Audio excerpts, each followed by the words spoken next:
Olá, aqui estamos nós dando continuidade então à nossa disciplina, Políticas Educacionais, Estrutura e Organização da Educação Básica, e estamos no nosso primeiro módulo, que se chama Papel do Estado e da Educação. Nós terminamos o nosso primeiríssimo encontro falando do quanto essa disciplina é importante para a nossa formação, seja como pessoas, seja como profissionais. E aí, para poder atingir esse objetivo, né, desse primeiro módulo, que é identificar a função social do Estado e o papel da educação na sociedade brasileira, nós passamos por um pensamento muito importante do professor Dumerval Trigueiro Mendes, que fala exatamente dessa condição de que, olha, não há solução quando você não tem problema. E no caso específico do Brasil, em termos de educação, a gente ainda não conseguiu problematizar a educação como um tema muito importante. A gente fala de muitas outras coisas, segurança, saúde, a gente até discute mais futebol que educação, mas para poder encontrar soluções políticas e educacionais, nós precisamos problematizá-la e internalizar esse problema como um problema que se deva solucionar, porque é importante para todos nós. Muito bem. Se é assim, a gente vai compreender que tornar um problema, qualquer questão, significa politizar alguma coisa. Isso vem da palavra política.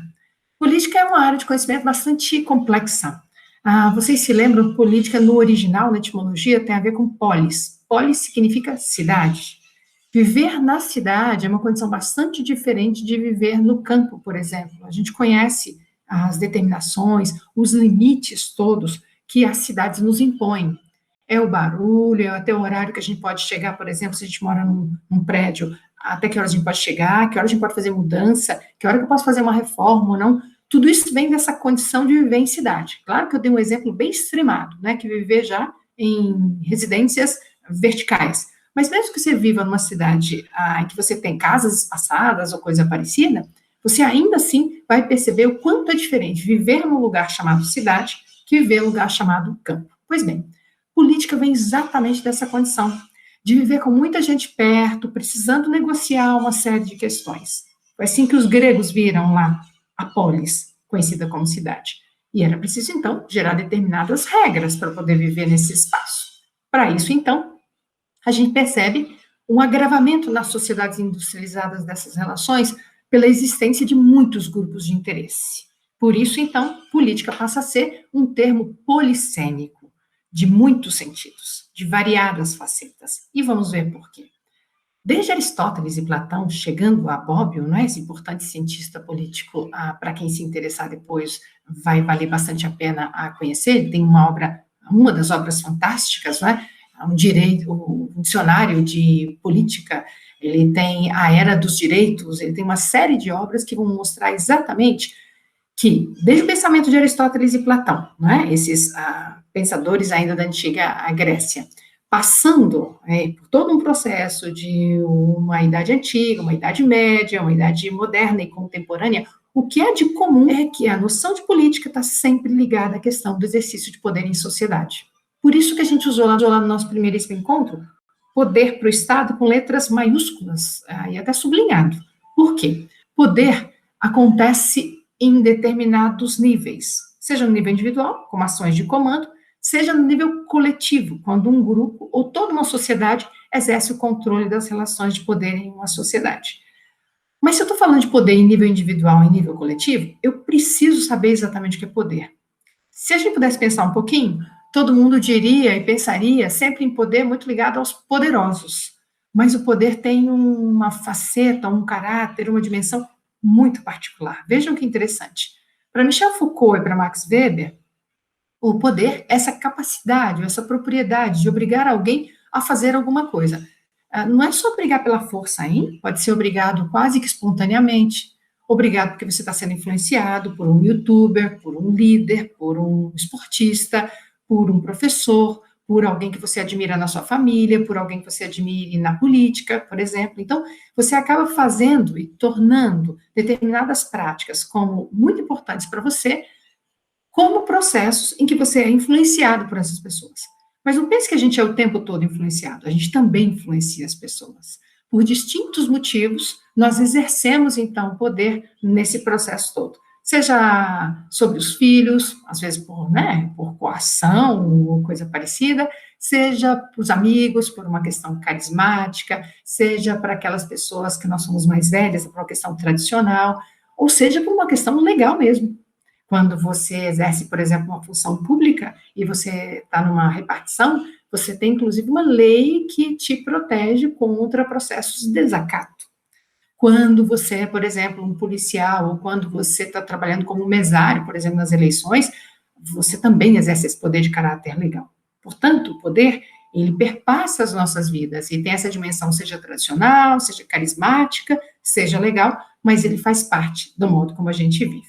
Ora, a gente compreende que a educação tem um significado correspondente a todo o processo intencional de formação de indivíduos ou de grupos, vejam só, esse processo é realizado com objetivos referentes à manutenção, à mudança ou à ruptura de padrões sociais existentes. Isso acontece por meio da transmissão de conhecimentos considerados desejáveis para dado grupo ou sociedade. Eu não sei se vocês já notaram, mas o quanto a educação tem um processo de exercer poder, porque, afinal, a gente tem determinados objetivos muito explícitos, outros nem tanto, como vocês já devem ter visto em outras disciplinas, para poder manter determinados grupos sabendo e conhecendo certos conteúdos, habilidades e competências, e outros grupos nem tanto, ou nada daquilo. Portanto, a gente vai perceber que vai ser pelo meio de transmissão, né, pela transmissão de conhecimentos consideráveis, desejáveis, de um certo grupo que ocupa o poder na sociedade naquele momento, que a gente vai ter um processo de conhecimento diferenciado. Eu gosto muito dessa imagem. É uma instalação, e aqui vocês veem a história de uma montagem, né? E o título dessa instalação é O Impacto do Livro, né? Uma exposição muito interessante, realizada em Guadalajara, no México, em 2007, e mostra exatamente, El Castillo é exatamente o nome dessa obra que o autor resolveu colocar aqui, tem aqui o link embaixo, depois se vocês quiserem conhecer outras exposições, vai valer a pena. Vejam o quanto esse livro mudou toda a estrutura de um certo muro. Pois bem, eu gosto muito dessa imagem porque ela impacta e a ideia de que a gente possa perceber o quanto aqueles conteúdos que a gente comentou agora há pouco, que os grupos sociais escolhem para poder informar determinadas partes da sociedade, e aí se vocês pudessem imaginar cada um desses tijolinhos como indivíduos ou como grupos, né, que são governados ou grupos de interesse, imaginem o que significa, então, o impacto da educação na sociedade. E que dimensões vão ser impactadas? Muito bem, essa imagem, então, pode observar e fazer com que a gente observe a educação como um ato político por excelência. Nós temos o nosso patrono da educação, Paulo Freire, que, inspirado em Émile Durkheim, ele já dizia que a educação é um ato político, portanto, um ato que acontece na polis, que tem uma polissemia muito importante, de escolhas que nós vamos ter que tomar. A gente escolhe o conteúdo que vai ser ministrado, como vai ser ministrado, para quem vai ser ministrado, de que forma vai ser avaliado, por exemplo, né?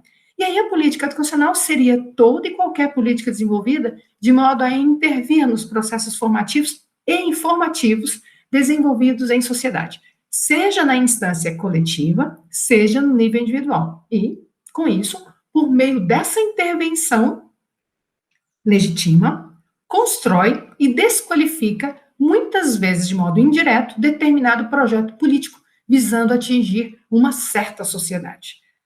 Deixa eu tentar ser um pouquinho mais clara nesse aspecto, para todo mundo que já compreendeu, para você que compreendeu também confirmar isso, e acrescentar um pouquinho mais de conhecimento. Vejam o caráter de legitimação que a educação do modo formal e sistematizada possui. Você pode, às vezes, por exemplo, ser um ótimo, vamos lá, construtor de estruturas metálicas ou de engenhocas maravilhosas para cumprir determinada função. Mas se você, por exemplo, não for para a escola para fazer um curso técnico ou um curso de engenharia, de educação superior, ninguém vai te reconhecer como esse engenheiro ou esse técnico que é habilitado para tal lugar. Portanto, é na escola que você vai ter a legitimidade, o reconhecimento de que isso realmente é assim. E aí, nesse processo todo de legitimar determinadas práticas, você constrói umas e desconstrói outras, né, para a gente poder ter muito claro. E isso faz parte desse conjunto, né, que é muito claro, de interesses que a sociedade possui. Uma das características, ou algumas características comuns às políticas educacionais vão ser exatamente isso. Olha, eu tenho um grau de intencionalidade.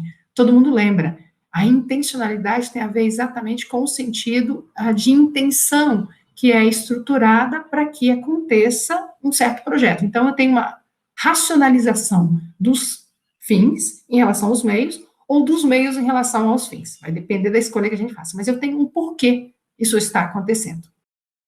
Devem ser analisadas a partir do texto, isso é muito importante, que tem a ver com toda a documentação que a gente vai ver. Uma delas a gente já apresentei para vocês, aliás, duas, a Constituição Federal de 1988 e a LDBN 9394 de 1996. São documentos importantíssimos, são textos. E aí tem um contexto, que tem a ver com as relações de poder e as condições de produção desses dois documentos e outros tantos que nós vamos conhecer. Tá bem? Então, é texto e contexto. Eu tenho sempre esse entorno, as relações que fizeram parte, por que é assim, por que não é de outro jeito, e por aí vai. É isso que vai explicar, inclusive, por que elas são como são e por que vão se modificando, como nós vamos ver nessa disciplina da própria LDB. Ela já teve modificações desde a sua promulgação em 1996. A Constituição de 1988, vira e mexe, vocês ouvem falar sobre uma emenda constitucional. Então, você vai tendo modificações exatamente em função desses contextos que nós vamos vivenciando. Essas políticas educacionais ocorrem em três dimensões, basicamente. Uma administrativa, que é de gestão desse processo, das relações, recursos e meios. Uma financeira, que é aquela que subsidia, né, patrocina tudo isso. E uma educacional pedagógica, que é aquela mais visível que a gente encontra, como agora, nesse encontro que a gente está fazendo, puramente educacional e pedagógico.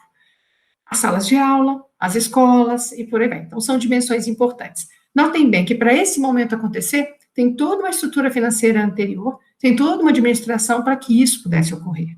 E isso é a parte visível das políticas educacionais, tá bem? Aí, a condução e a implantação de uma política na esfera pública ocorre sempre como uma política de governo ou uma política de Estado. Como que seria uma política de governo? Ora, ela é sempre um plano, um programa, uma ação desenvolvida para poder vigorar durante o período de um mandato governamental, estando sempre associado aos projetos eleitorais de um dos grupos presentes na arena política. Vejam a palavra que forte, arena. Todo mundo lembra de arena como arena, um lugar de luta, e é isso mesmo, porque esses grupos de interesse, desde que nós existimos como um homem político, homens e mulheres, né, a gente fala no sentido da raça humana, como a raça humana política que faz decisões, desde as mais simples às mais complexas, e que essas decisões sempre impactam não só a sua vida, como a vida dos outros, eu tenho, então, um processo de uma arena, uma luta constante. Nas sociedades industrializadas, são grupos muito fortes que foram se estruturando. Por exemplo, um exemplo de política de governo, o PROVAN, no governo Fernando Henrique Cardoso.